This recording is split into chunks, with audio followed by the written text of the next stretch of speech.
On Ceylinco Life Let's Talk today, we turn our focus on autism. In My Name is Khan, Shah Rukh Khan spotlighted Asperger's syndrome. In the TV series The Good Doctor, Freddie Highmore plays Dr. Sean Murphy, a doctor with Savant syndrome. Both these are developmental disorders in the autism spectrum. Little is known about autism because even though 1 in 160 children in the world have autism, those with autism are relatively misunderstood. Autism as a diagnosis is often referred to as autism spectrum disorder, where the word spectrum is used to draw attention to the wide range of severities and types of the disorder that can occur. It's for exactly that reason that they say if you've met one person with autism, you've met one person with autism. No two cases are the same. Autism is a lifelong developmental disability. Individuals with autism may have trouble communicating and socializing with others and or regulating their own behavior, all of which can occur to varying degrees. But with the appropriate services and adaptations, and most importantly, an accommodating culture of love and acceptance, many of the challenges that individuals with autism face on a daily basis can be mitigated. This is why it's imperative that we as a society break the stigma surrounding autism. But here's the thing. Those with autism are just as capable as everyone else of achieving incredible success. Take Ghostbusters star Dan Aykroyd, artist Andy Warhol, director Stanley Kubrick, or comedian Jerry Seinfeld, actor Sir Anthony Hopkins, or Britain's Got Talent star Susan Boyle. They are all on the autism spectrum and good examples that achieving the impossible is possible.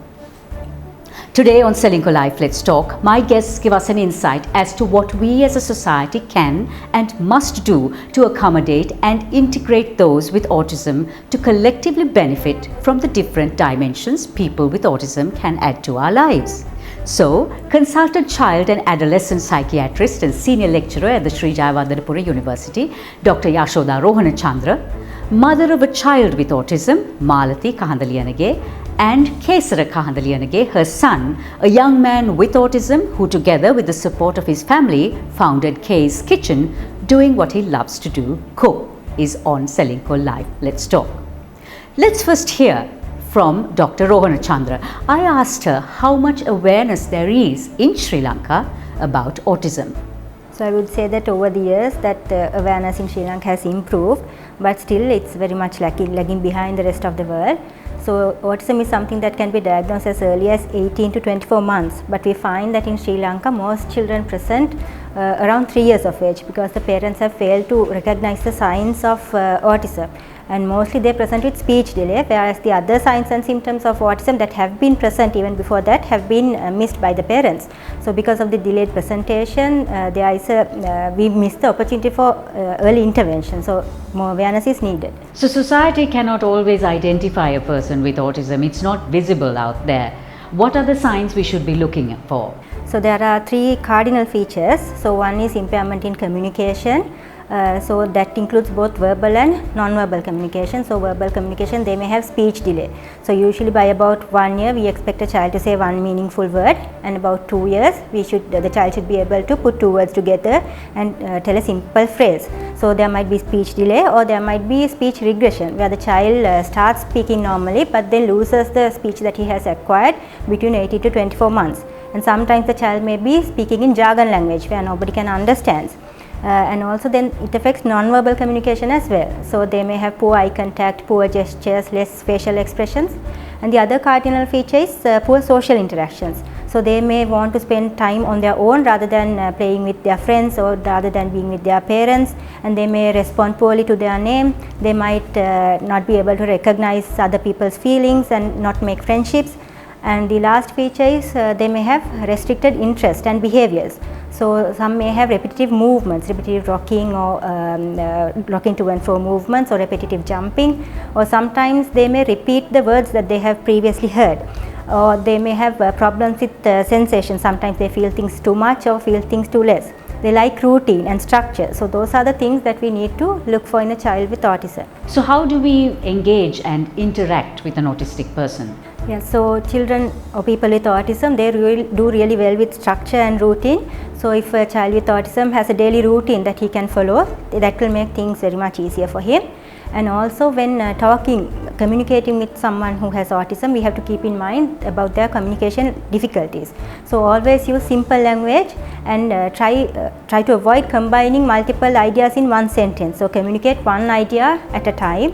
And also avoid using ambiguous language, because they tend to be literal in their understanding. So the clear, straight language should be used. And also like they do better if they are given a choice rather than being asked an open-ended question. So given two options to choose from would be easier for them. And also in teaching settings in school, they are better at visual learning. They are visual learners. So whatever the message that you are giving, you are teaching, if you can accompany it with a visual sort of a picture or a graph, that would do better. And also like the physical structure would be important for them. So color coding, having separate areas for separate activities, color coding their books and other things that they can use. So that might help in teaching and classroom management. Are autistic people vulnerable to sexual and physical abuse? Yes, of course, because they may have because of their poor communication, they will have difficulty in telling anyone if such abuse is going on. And also sometimes because of the behavioral issues, they can be difficult to manage, and the caregivers may be under a lot of strain. So in that case, physical abuse can also be more common in these children. How do we as parents, teachers, as a society tell autistic children what to be aware of when it comes to sexual abuse or physical abuse? Yeah, so most people think that it's not important to educate them because they can't understand, but it's very important that you educate a child with autism about protecting themselves. So you can educate about private parts. You can use even pictures to tell them that these parts are private and should not be allowed to touch by anyone else. Or you can use simple stories. We call them social stories. You can tell a story about an inappropriate behavior and how he should behave, in what he should do, how he should behave in such a situation. So stories is a good way. Or there are story books sometimes which teach children about their private parts and how to protect themselves. So reading those books can also be helpful. Yes, we do have to keep in mind that by the very nature of the disorder, autistic children and young people could be subjected to physical and sexual abuse. When Kesara Kahandaliyanage first began working at a catering establishment, he was subjected to sexual abuse by some of his colleagues. All the progress made by Kesara's family to integrate him into society and give him independence went into regression, with Kesara just falling into an abyss of anger, non-communication and depression. For Kesara's mother Malathi, while the journey has been challenging, the experience of nurturing Kesara to become an independent individual despite these setbacks has been a rewarding one. Yeah, when Kesara was small, he never played with any toys that any other child would play with. His only interest were water and fire. And at that time he needed a lot of care because he didn't know it was dangerous, he could have hurt himself, and he had a lot of sensory issues. Hypersensitive and hyposensitive, he couldn't even wear clothes. So when he was younger, he's constantly playing with water, then I had to make sure that he learns how to use fire and water. The only thing that I could think of was cooking. So he started playing in the kitchen with us, learning how to cook using water, fire, so that was his interest. And at that time, I mean, when Kesara was in the early 90s, when he was diagnosed, they looked at him like an animal and he was asked to be tied up. But for me, the thing was, I didn't want him to be a doctor or a proctor. My thing was, people looking at him should not think him as an animal because of his behavior issues. But I knew that he couldn't help it. So that is why I became a special educator, so that I could help my son, so that he can learn to look at the world differently and the world will look at him as a child, not as an animal. So after all these years, after going through so many hardships, Kesara is ready to start his own thing, and I'm getting old. I need to make sure that this is sustainable, and we as a family will always support Kesara. So that's why Case Kitchen was started, Kesara has taken his love for cooking and his dream of feeding people and making them happy into his own kitchen, calling it K's Kitchen. We were thrilled to have Kesara coming to our studio and speak with us with help from his sister Shivanti. So what made you want to be a chef? I like to cook. Why do you like to cook so much? Food to share people, make them happy. So could you have started K's Kitchen by yourself without help from anyone? I do the cooking. Do you do anything differently when you're to fit in when you're with other people? I just stay and wait quiet. What would you like to tell other people about autism? To do something. Follow their Follow dream. dreams. And what would you like to tell people about accepting people like you with autism? I want I want them to give us time give us time to to do things do it on our own. Don't Don't make rush us. rush us. Don't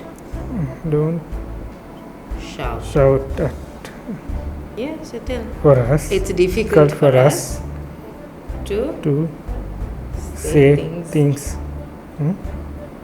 directly. directly. So what's next for Kesara? His dream is to own his own food truck one day, but in the meantime, Malathi would like to open a small cafe which will become a safe place for those with special needs and be a larger part of the community and give them independence to stand on their own 2 feet. Early intervention can change a life. Look out for the signs and remember each person with autism has individual skills and interests. It is up to us to make them a productive part of the community and a contributor towards the larger process of national development. And if you're a parent or a teacher or just curious about autism, check out these websites. With Ceylinco Life Pension Saver, Sri Lanka's premier retirement plan, start planning for your retirement today. Ceylinco Life, a relationship for life.